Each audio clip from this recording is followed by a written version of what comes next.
Quando eu era mais jovem, entre os meus 20 anos, 30 e poucos anos, eu tinha uma crença do Salvador. A crença do Salvador é a seguinte: eu não conheci meu pai, mas eu conheci meu pai, tinha 11 anos de idade. Eu me apresentei para meu pai. Eu investiguei, eu engendrei os meandros, né, como eu falo hoje, para eu conhecer meu pai. Eu não sabia nada sobre meu pai, só sabia o nome dele, que um dia minha mãe escreveu para mim num papel. Mas eu não sabia onde ele morava, eu não sabia quem ele era, qual era a profissão dele, nada.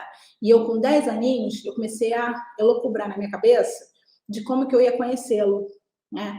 E antes de conhecê-lo, eu via muito um desenho do Mickey Mouse, Super Mouse é meu amigo, vai salvá-la do perigo, um negócio assim. E eu via esse desenho, eu ficava assim, meu Deus, meu pai vai me salvar dos perigos, né? Porque eu passei muitos desafios na minha infância, né? Os perigos mesmo da infância. Minha mãe saía para trabalhar, a gente ficava sozinha, eu pegava ônibus sozinha, já com 7 aninhos já peguei ônibus sozinha. Eu fazia muitas coisas sozinha, bem pequenininha.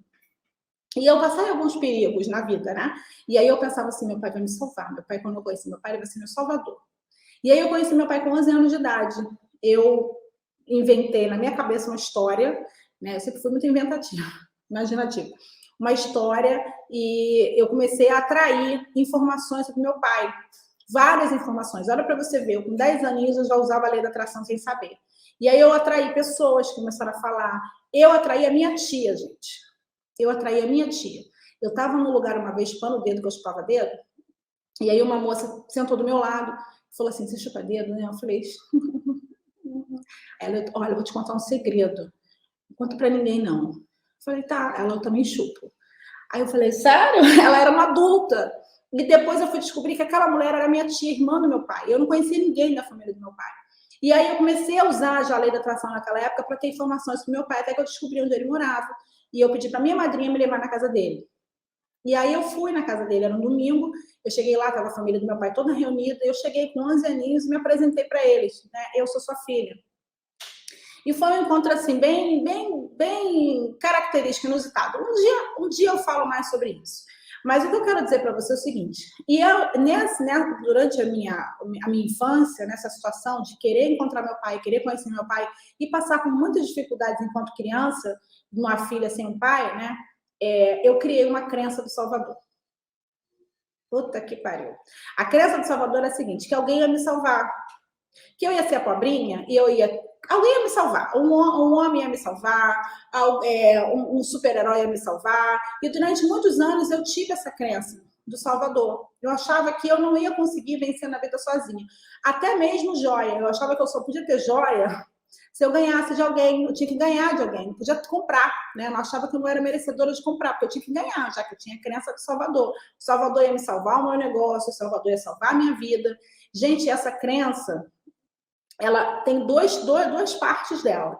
Ela é muito fortalecedora, porque realmente eu tenho os meus salvadores, eu tenho os meus anjos da guarda, eu tenho as pessoas, os meus apóstolos, que são amigos queridíssimos, que me apoiam muito na minha vida, que me salvam muito, que realmente estão ali prontos a me apoiar quando eu preciso. Mas, por outro lado, é uma crença também muito limitante. Por quê? Por quê? Porque eu não dava o meu 100% na minha vida. Eu fazia até um certo ponto. Eu me esforçava até uma certa maneira, porque eu pensava assim, alguém vai me salvar. E eu não dava o meu 100% na minha vida. Não dava. Eu ia até um certo ponto. Isso aconteceu até poucos anos atrás. Mesmo no meu negócio, eu não dava o meu 100%. Eu ficava, sabe, dava metade. E por quê? Porque eu tinha crença do Salvador. Era uma crença muito inconsciente, gente. Eu só descobri essa crença há pouco tempo. Então, eu quero que você fique presente para quê? Qual será a sua crença, o seu pensamento repetitivo, que inconsciente, porque era muito inconsciente. Eu só descobri isso com o autoconhecimento, sendo uma nova pensadora, sendo a líder das novas pensadoras, que eu descobri isso. Então, você precisa descobrir qual é a sua crença, que ao mesmo tempo te fortalece, porque a crença do Salvador me fortalece até hoje, mas ao mesmo tempo também te enfraquece. Porque crença, gente, é uma revelação que eu vou fazer aqui. Crença, que são blocos de pensamento, que é aquilo que eu falei ontem, elas não são só limitantes, não. Ela pode ser limitante e pode também ser fortalecedora, dependendo do seu grau de autoconhecimento. Então, qual será a sua crença que apoia você a fazer dinheiro também, mas ao mesmo tempo não te apoia. Uma faca de dois gumes, que aqui é uma ponta que é fortalecedora e a outra ponta não é. Só que eu não tenho como descobrir isso por você. Eu não tenho como descobrir. Só você pode descobrir. E como que você descobre? Através do conhecimento. Cada pessoa tem suas memórias, seus traumas, sua história com o dinheiro, sua história com as outras pessoas, com a família, com o pai, com a mãe.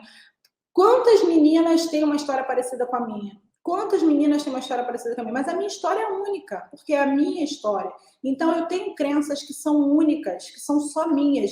E mais do que isso, eu tenho a perspectiva da crença que é única e é só minha. Cada pessoa usa a sua crença de uma maneira. E o autoconhecimento, os conhecimentos de lei da atração vão levar você o quê? A se fortalecer, a se empoderar, a se tornar poderosa mediante a qualquer situação. Entende? A perspectiva é única e é só sua. Por isso que eu insisto e vou persistir de você mergulhar nesse conhecimento de lei da atração. Porque o seu pensamento consciente e inconsciente é que está atraindo ou repelindo o dinheiro da sua vida. Entenda que a sua crença, ela pode ser fortalecedora e ela pode também ser limitante, dependendo do grau de autoconhecimento que você está. É muito importante que você entenda que você pode comprar blusa, você pode comprar joia, você pode viajar, você pode conhecer o mundo, mas se você não lidar com os seus próprios pensamentos, vai sempre ter um buraco no seu coração, como se fosse uma abertura para tristeza, uma abertura para insatisfação, uma abertura para as incapacidades. Então, cuide do seu pensamento. Isso não significa que seus problemas se resolverão nos passos de mágica, mas significa que você, quando tiver um problema, você vai olhar ele de uma outra forma. Você vai olhar ele como uma forma de aprendizado e de conquista.